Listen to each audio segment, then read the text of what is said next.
Hello दोस्तों, आप देख रहे हैं आपका चैनल स्टोरीज बाय गुलाब गौतम। आपके चैनल पर आपका स्वागत करते हैं। आज अनोखी कहानी सुनने जा रहे हैं जो संत रविदास जी की है। कहानियां शुरू करते हैं।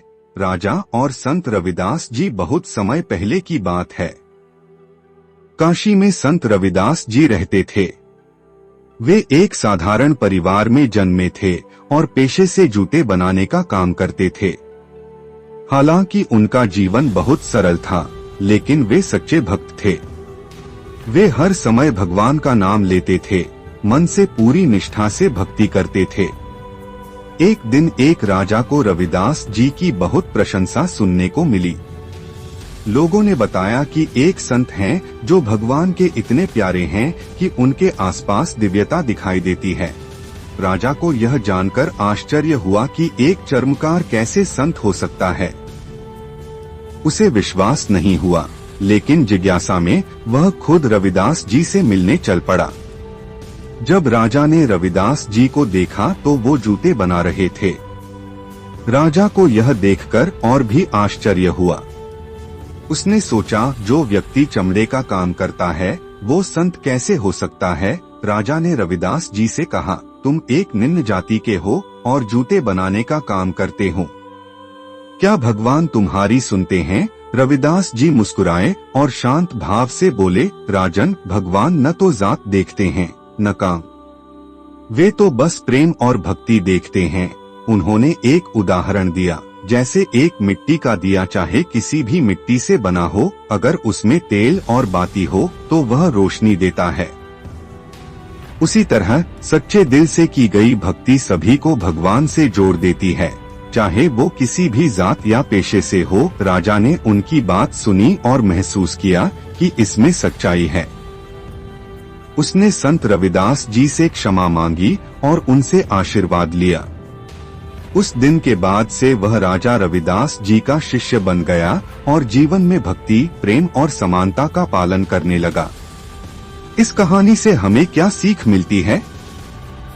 ईश्वर किसी की जाति, पेशा या स्थिति नहीं देखते। सच्चे मन से की गई भक्ति ही सबसे मूल्यवान होती है। हमें किसी को उसके काम या जात से नहीं, बल्कि उसके गुणों से पहचानना चाहिए।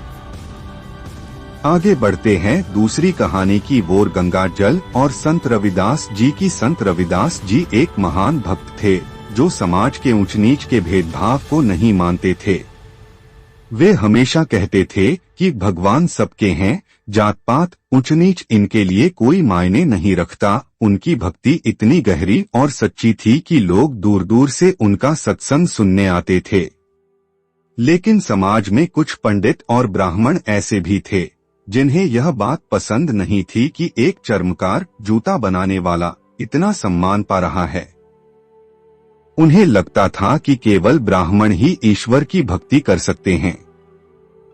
एक दिन कुछ पंडितों ने रविदास जी की परीक्षा लेने की योजना बनाई। उन्होंने कहा, अगर तुम्हारी भक्ति सच्ची है तो चलो हमारे साथ गंगा स्नान करने। वहां हम देखेंगे कि भगवान तुम्हें स्वीकार करते हैं या नहीं। रविदास जी मुस्कुराए और बोले, मैं कहीं भी रहूं, मेरे लिए हर जगह गंगा के समान है।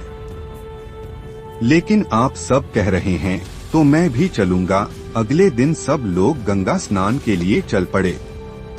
जब सभी लोग नहा रहे थे, रविदास जी वहीं किनारे पर बैठ गए। उन्होंने पास की मिट्टी से एक पात्र, छोटा बर्तन बनाया, उसमें पानी भरा और आंखें बंद करके भगवान का नाम लेने लगे। उन्होंने भावपूर्ण प्रार्थना की, हे प्रभु, आप तो हर जगह हैं। अगर मेरी भक्ति सच्ची है तो मुझे यहीं गंगा जल का अनुभव दीजिए। अचानक चमत्कार हुआ। उस छोटे से पात्र में से गंगा जल की तरह शीतल और पवित्र जल बहने लगा। वहां मौजूद सभी लोग यह देखकर हैरान रह गए। पंडितों को अपनी गलती का एहसास हुआ। उन्होंने संत रविदास जी से क्षमा मांगी और उनकी भक्ति को सच्चा माना।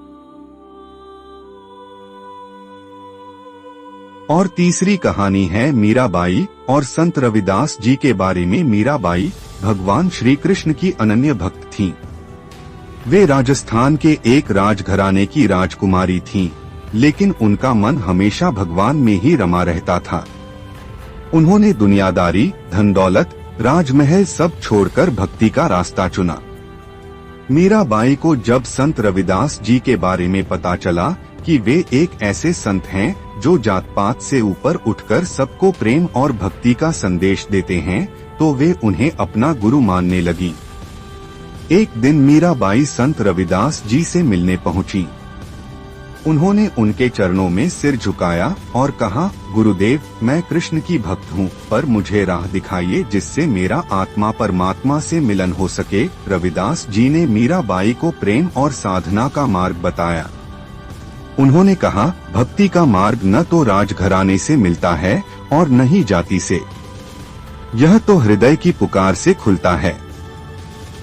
जब मन सच्चा हो तो भगवान खुद आकर तुम्हें पकड़ लेते हैं। मीराबाई को अपने जीवन की दिशा मिल गई। उन्होंने रविदास जी को अपना गुरु स्वीकार कर लिया और उनके बताए रास्ते पर चलते हुए कृष्ण भक्ति में लीन हो गईं। इतिहास में यह लिखा गया कि मीराबाई ने अपने पदों, भजनों में कई बार रविदास जी को गुरु कहकर पुकारा। इन कहानियों से हमें क्या सीख मिलती है?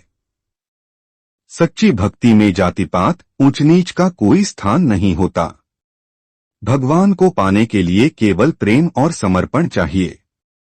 किसी को उसके काम, कपड़ों या जाति से नहीं, बल्कि उसके दिल और कर्म से पहचानो। संत और गुरु हमें सत्य का मार्ग दिखाते हैं, चाहे हम किसी भी स्थिति में हों। ये कहानियां कैसी लगी कमेंट करके बताएं। धन्यवाद। जय हिंद।